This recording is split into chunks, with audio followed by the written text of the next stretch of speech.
Emily, you've already been introduced this morning. Curtis somewhere as well. Anyway, there's a few of us, and we all had the pleasure of going to school with Benjamin. And this is Saul, who met Ben whilst travelling in Australia with him. So it's good because he's been able to fill in these bits and bobs. The story that we would have missed out otherwise from that rather frenetic year. Indeed, yes. Now, we would like to start by thanking the bridesmaids.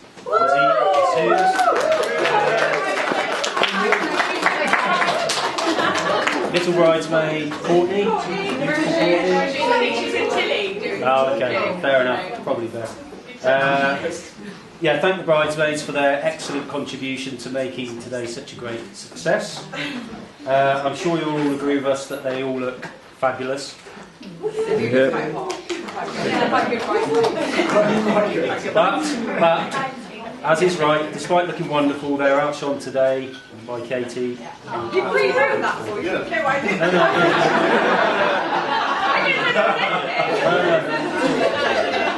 I was going to say you're a very lucky man. You are a very lucky man, indeed. So researching best man speeches, it seemed that there are some staples that are expected, and one of those is to include some sort of tips on how to cope with married life, Ben. Unfortunately, I'm not married, so I'm able to provide any of those. But if you do ever find yourself living in London with a German homosexual,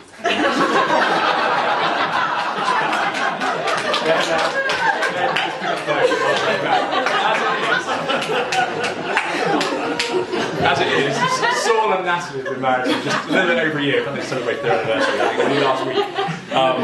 So he's got a couple of tips for you. I have indeed, yes. Just over a year. My wife over there.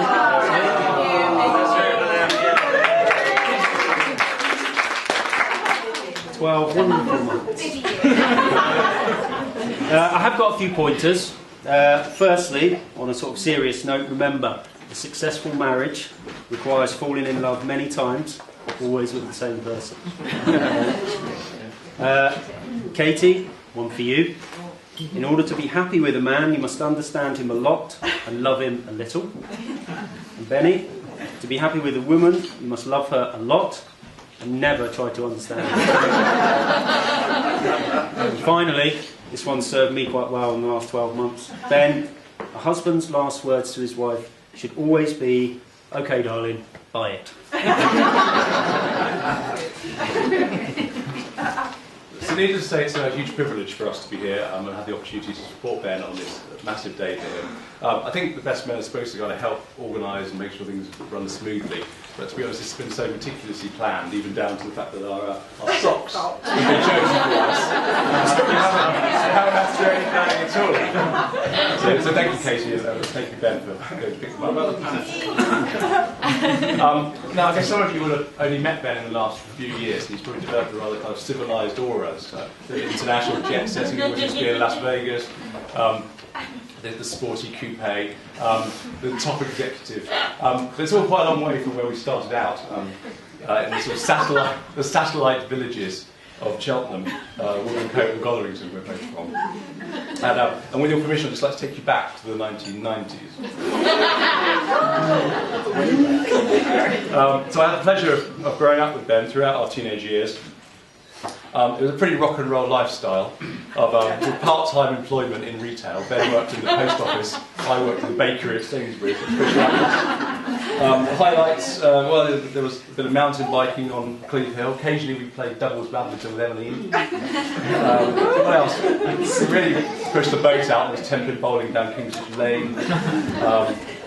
And Cleve Hill seemed to feature quite heavily because whether we were doing our Duke of Edinburgh Bronze Awards or mountain biking or running, taking Rupert and his dog at the time for a walk, we always seemed to be on Cleve Hill. It was like the only kind of interesting thing about living in Woodmancote or Gotherington. But we didn't just stay in those little villages. We explored a little bit further, and those can see how dapper Ben looks tonight. He absolutely loves his clothes, and that's always been the case.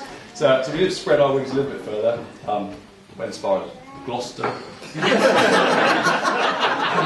Birmingham on the train in like 14, 15. And this is Birmingham in the 90s, ladies and gentlemen, not the Selfridges that we knew. There was no delivery, it was horrible. Anyway, The soundtrack to these years, Ben chose, because my taste in music, as Phil will tell you, is appalling. Totally. So there was some pop beats itself, a lot of Oasis and Blur. Occasionally Ben would play the guitar very poorly. Phil used to heckle a lot. And we'd spend quite a lot of time either in the apple tree in Woodcote or down the Shuster drinking Heineken Export, which don't even exist anymore, but we drink a lot of it. And then It does exist still.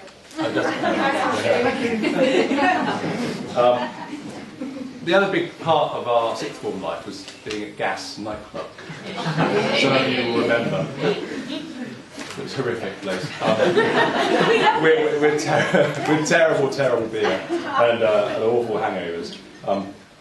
We'd occasionally steer off the beer and have a gin and tonic, and it's still do to this day. I think it's mainly because Noel Gallagher used to say they were supersonic, and that was always gin and tonic supersonic. Unfortunately, we drink too much gin and end up quite often having to walk home inexplicably. I don't know. It was so 5 miles to Woodcote. It's cold and not much fun, but quite often sober up by the race course, ludicrously. But it was at Gas that Ben developed this rather distinctive dancing style.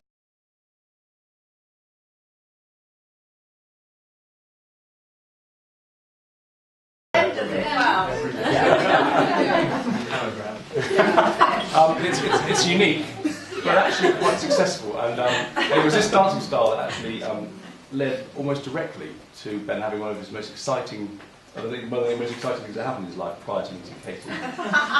Now's not the time to go into details, but it does.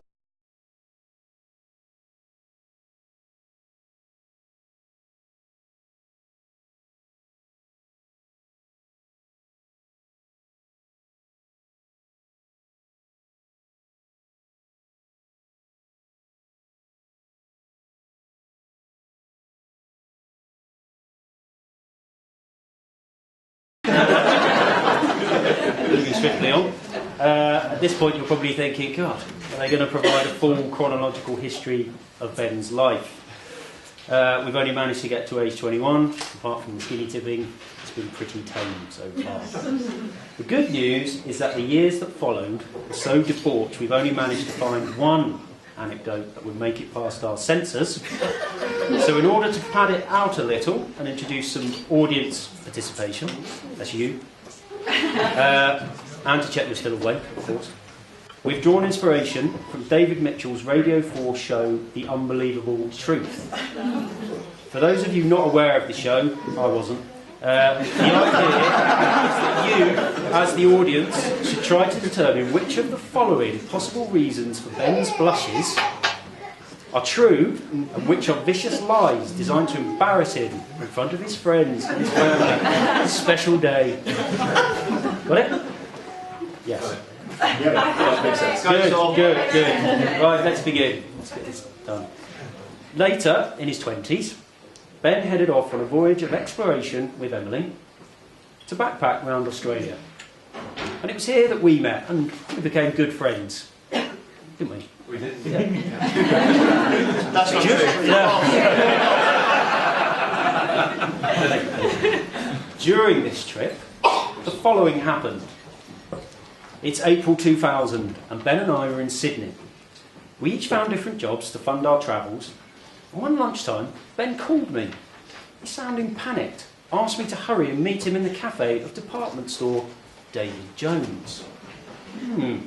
I arrived in a state of concern for my friend, and I paid for the coffees, no change there, and was confronted by the following situation. Right, so this is where I need you to concentrate. Why do you think Ben is so panicked? There are 3 options, only one of which is true. Okay? Only one. Did Ben say, option A, oh mate, I found this job, the pay is incredible, and I reckon for about 3 weeks' work I can get another 2 months' travel. Only thing is, I'm going to be working as a butler in the buff. What do you reckon? I think the guns are okay, but I maybe need a few gym sessions for the abs. Now, if you're struggling to imagine Ben in the buff, my sister help me.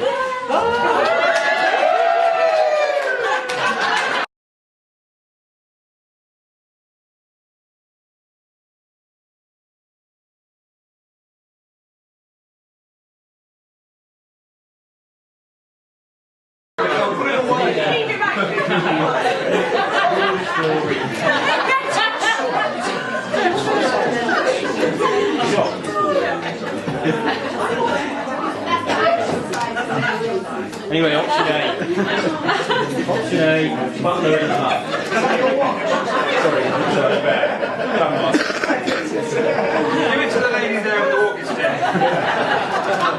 Leave him there. I'll take him away later. Option B. Mate, don't look to your left, but there is this massive Kiwi guy that's watching me from the menswear department.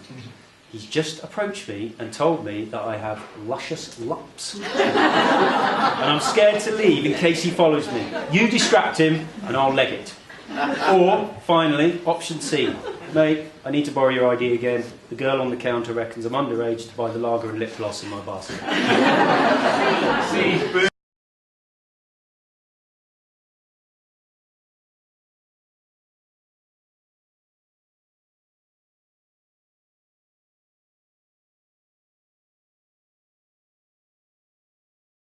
You really shouldn't have told us that.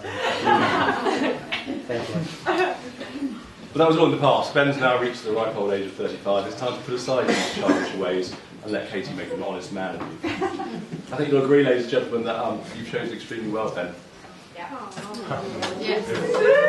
And what a wonderful couple they make. For Saul and me, it's been fantastic to play a very strong part in this celebration of your obvious love towards one another. Finally, we hope you have an amazing honeymoon. But South Africa, I've been to, and it's absolutely gorgeous. You're going to love it, Katie. Make sure you play with the cubs, the lion cubs. And Saul has been on honeymoon in Mauritius, the other destination. We spent our honeymoon in Mauritius, and I was thinking about it. Basically, to sum it up, really, I think you arrive at the airport and it just says "Welcome to Paradise," and that's pretty much true, really. Is that It's Lake just- not quite. Not quite. Second only to the Lake District. And the tropical cocktails. Needless to say, you two will fill your boots, I'm sure. So, that leaves us with our final duty as best men.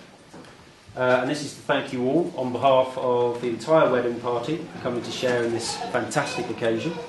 It gives us great pleasure, not to mention relief, to ask you all to be upstanding and share in a toast.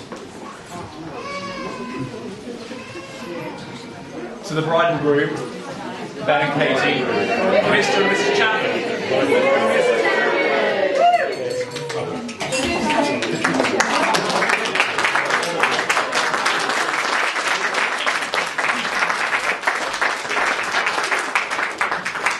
Now you're very pleased to hear dinner's being served. Yeah.